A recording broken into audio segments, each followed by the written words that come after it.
Good morning, student. Today we will start book Kritika lesson 3. I hope you listen me carefully. तो बच्चों, आज जो हम कृतिका भाग 2 का पाठ 3 जो मधु कांकरिया द्वारा लिखित साना साना हाथ जोड़ी का यात्रा वृत्तांत है, उसको पढ़ने जा रहे हैं। यात्रा वृत्तांत मतलब जो लेखिका थी वो यात्रा पर गई थी, उसी के बारे में वो लिख रही है। साना साना हाथ जोड़ी। पहले तो हमें अपने पाठ के शीर्षक का पता होना चाहिए कि इसका क्या अर्थ है। साना साना हाथ जोड़ी। साना साना मतलब छोटे छोटे हाथ जोड़कर। ये क्या है? एक नेपाली भाषा का नेपाली भाषा के शब्द हैं। साना साना हाथ जोड़ी, छोटे छोटे हाथ जोड़कर। जो मधु कांकरिया जो थी वो अपनी सखी मणि और अपने गाइड जितेन नार्गे के साथ सिक्किम में घूमने गई थी और वहाँ के हरियाली का, प्राकृतिक छटा का जो वर्णन है लेखिका ने इस पाठ में किया है।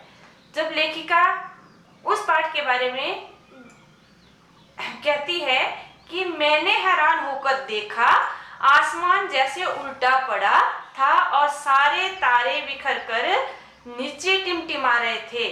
जो लेखिका थी वो मतलब बहुत ऊंचाई पर गई थी। कहाँ गई थी? सिक्किम। तो जो सिक्किम में तो पर्वतीय प्रदेश थे, तो ऊंचाई पर होने के कारण उसे कैसा लग रहा था कि जो आसमान है जैसे उसे बहुत नजदीक दिखाई दे रहा है कि वो उल्टा पड़ा है और सारे तारे बिखर कर नीचे टिमटिमा रहे हैं। और जो ऐसा लग रहा था कि जो आसमान के तारे हैं वो बिखर कर नीचे की ओर टिमटिमा रहे हैं। जब हम आसमान की ओर देखते हैं हम भी, तो ऐसा लगता है कि वो आसमान जो है उल्टा है और तारे जो है नीचे की तरफ टिमटिमा रहे हैं। दूर ढलान लेती तराई पर सितारों के गुच्छे रोशनियों की एक झालर सी बना रहे थे। दूर ढलान, ढलान पर मतलब जहां वो पर्वत क्षेत्र में थी, तो जहां ढलान वाले जो ये थे जगह थी वहां और नीचे तक, तराई मतलब नीचे तक सितारों के, सितारे मतलब तारे ऐसे लग रहे थे कि रोशनियों के जो गुच्छे हैं वो लगे हुए हैं, उनकी एक झालर बनी हुई है। क्या था वो बोलती है कि ये क्या था? वह रात में जगता गैंगटॉक शहर था। गैंगटॉक शहर मतलब एक शहर था। जब वो घूमने गई थी गैंगटॉक में, सिक्किम में, तो वहां का एक शहर था। वो क्या था? गैंगटॉक शहर था, जो हमारे इतिहास में और आज वर्तमान पर भी संधि स्थल पर खड़ा मेहनतकश बादशाहों का वह एक ऐसा शहर था जिसका सब कुछ सुंदर था, सुबह शाम रात।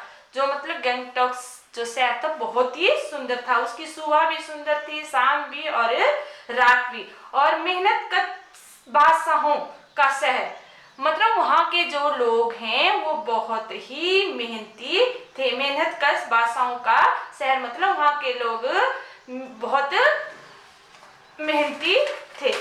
वो मेहनत करके ही अपना जीवन यापन करते थे। अब है और वह रहस्यमय सितारों से भरी रात मुझ में सम्मोहन जगा रही थी, कुछ इस कदर कि उन जादू भरे क्षणों में मेरा सब कुछ स्थगित था, अर्थहीन था। लेखिका क्या कहती है? जब मतलब मैंने गैंगटॉक का जो शहर देखा, वहाँ की रात शाम सुबह देखी, तो जो सितारों भरी रात थी उसमें मैं मतलब मंत्र मुग्ध हो गई, सम्मोहन हो गई। जो मेरे मतलब मैं मुग्ध होती जा रही थी और मेरे ऊपर ऐसा जादू पड़ा हुआ था कि मेरा जो सब कुछ था वो क्या हो गया? अर्थहीन। मतलब मैं बिल्कुल, मेरी चेतना जो थी वो शून्य हो गई थी। मेरी चेतना, मेरा आसपास, मेरा जो आसपास था, मैं मतलब उसी में मोहित हो गई थी, उसकी सुंदरता में, उसके प्राकृतिक सौंदर्य में। किसके? गैंगटॉक के। मेरे भीतर बाहर सिर्फ शून्य था और थी अतीन्द्रियता। अतीन्द्रियता इंद्रियों से परे, मतलब इंद्रिय जो मेरे हाथ कान नाक सब एक है हमारी इंद्रिय हैं, इनसे मैं परे हो गई थी। मेरे को सोचने समझने की शक्ति नहीं थी और मैं उसी जादुई रोशनी के झालर में, जो तारों की चमकती हुई जो झालर थी, उसमें डूब गई थी। धीरे धीरे एक उजास उस शून्य से फूटने लगा, एक प्रार्थना ओंठों को छूने लगी। अब क्या था, जब धीरे धीरे जब सुबह होने लगी तो उजास होता है उजाला, उस शून्य से फूटने लगा। शून्य मतलब सब कुछ शांत था। तो उस जब शांत वातावरण में कुछ भी बोलते हैं तो वो बहुत स्पष्ट सुनाई देता है। तो उस शून्य में उन्हें एक प्रार्थना, जब सुबह हुई तो एक प्रार्थना उनके ओंठों को छूने लगी।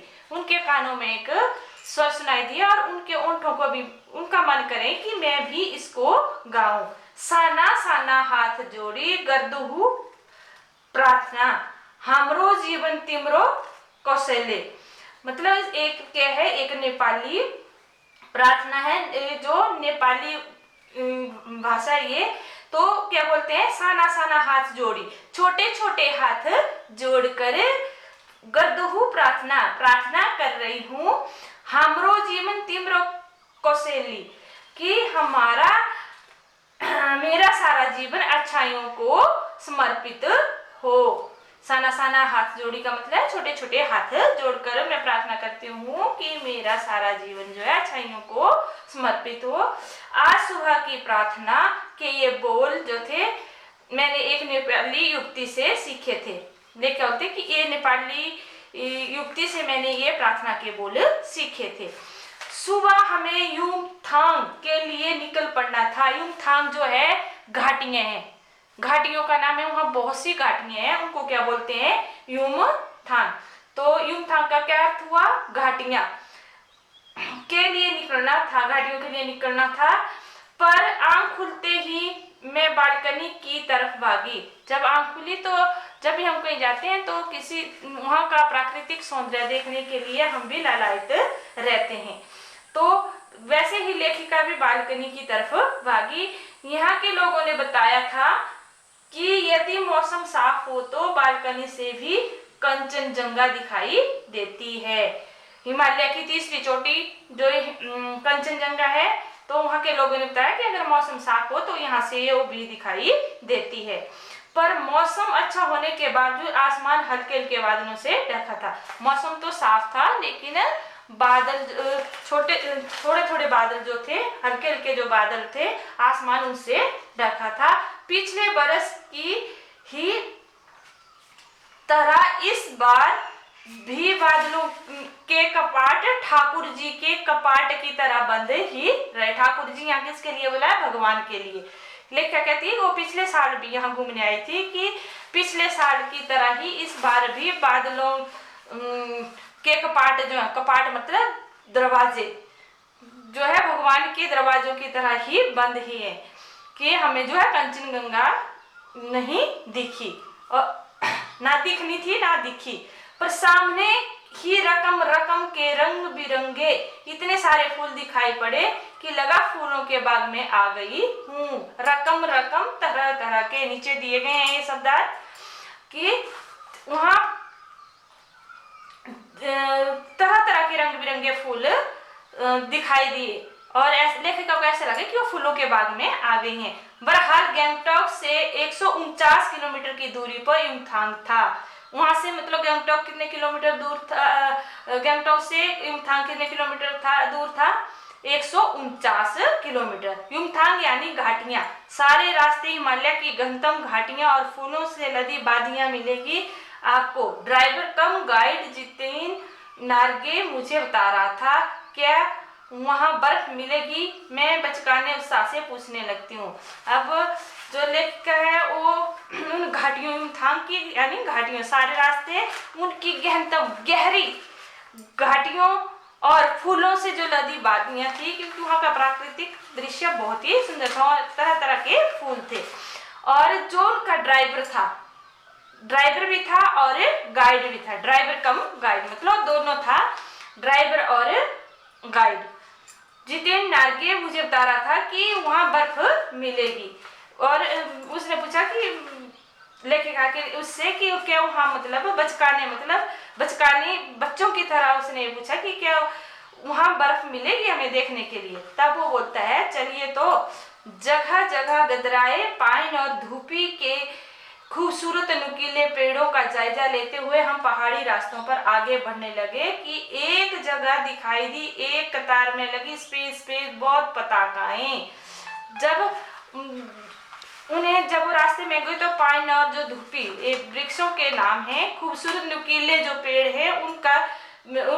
थे उनका जायजा लिया और आगे बढ़ते गए। और जब वो रास्ते में गए तो उन्हें रास्ते में सफेद एक ही कतार में, एक ही लाइन में, एक ही पंक्ति में बौद्ध धर्म की जो पताकाएं थी, झंडे जो थे वो दिखाई दिए, किसी ध्वज की तरह लहराते, शांति और अहिंसा के प्रतीक भी ये पताकाएं जिन पर मंत्र लिखे हुए थे, मतलब कैसे शांति और अहिंसा के प्रतीक थे और उन पर क्या लिखे थे, मंत्र भी लिखे हुए थे।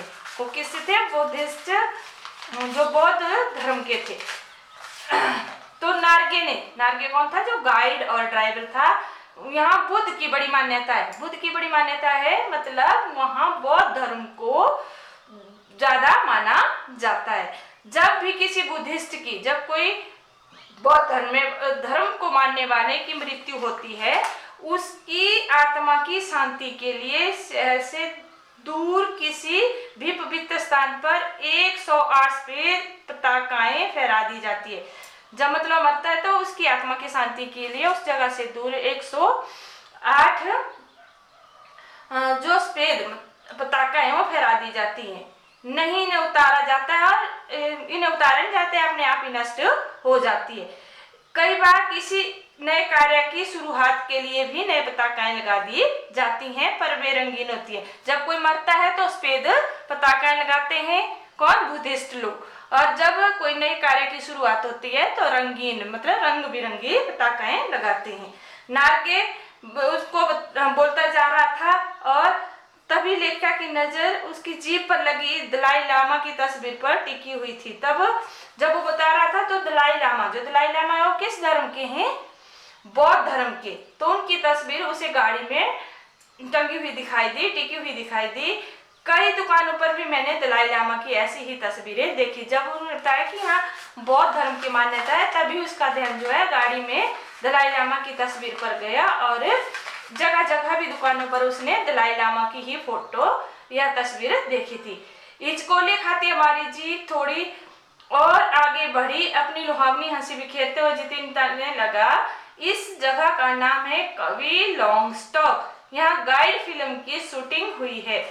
तो जब हिचकोले मतलब वहाँ के जो सड़कें थी वो मतलब पक्की नहीं थी, तो उनमें से जो जीप है मतलब हिचकोले खा रही थी और जो जितेन आगे ड्राइवर था वो बोला कि जहाँ हम जा रहे हैं ये जगह, इसका क्या नाम है, कवि लॉन्गस्टॉक।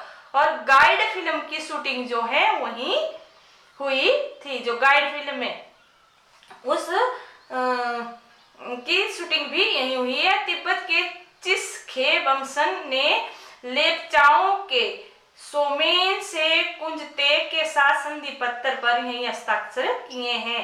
ये तिब्बत के व्यक्तियों के नाम हैं। एक पत्थर यहाँ स्मारक के रूप में भी वहाँ उन्होंने संधि की थी, तो उसके एक पत्थर स्मारक के रूप में भी वहाँ रखा हुआ है। लेप्चा और भूटिया, ये क्या है, लेप्चा और भूटिया जो हैं ये दो सिक्किम की स्थानीय जातियां हैं। उनके बीच में जो सुदीर्घ मतलब लंबे समय से, दीर्घ होता है, लंबे समय से क्या हो रहा था, झगड़े चले हुए थे। उनके साथ वार्ता का यह क्या है, शुरुआती स्थल है। उन्हीं रास्तों पर मैंने देखा एक कुटिया के भीतर घूमता चक्कर। यह क्या, नार्गे कहने लगा, मैडम यह धर्म चक्कर है। जब रास्ते में गया तो एक कुटिया के भीतर उन्होंने क्या देखा, घूमता चक्कर मतलब व्हील। यह क्या, नार्गे कहने लगा, मैडम यह धर्म चक्कर है। प्रेयर व्हील मतलब धर्म चक्कर। इसको घुमाने से सारे पाप धुल जाते हैं, मतलब इसको घुमाएंगे तो लोगों की मान्यता है कि इसको घुमाने से सारे पाप धुल जाते हैं, पर ऐसा नहीं होता। क्या चाहे मैदान हो या पहाड़, तमाम वैज्ञानिक प्रवृत्तियों के बावजूद भी इस देश की आत्मा एक जैसी है। लोगों की आस्थाएं, विश्वास, अंधविश्वास, पाप पुण्य की अवधारणाएं और कल्पनाएं एक जैसी।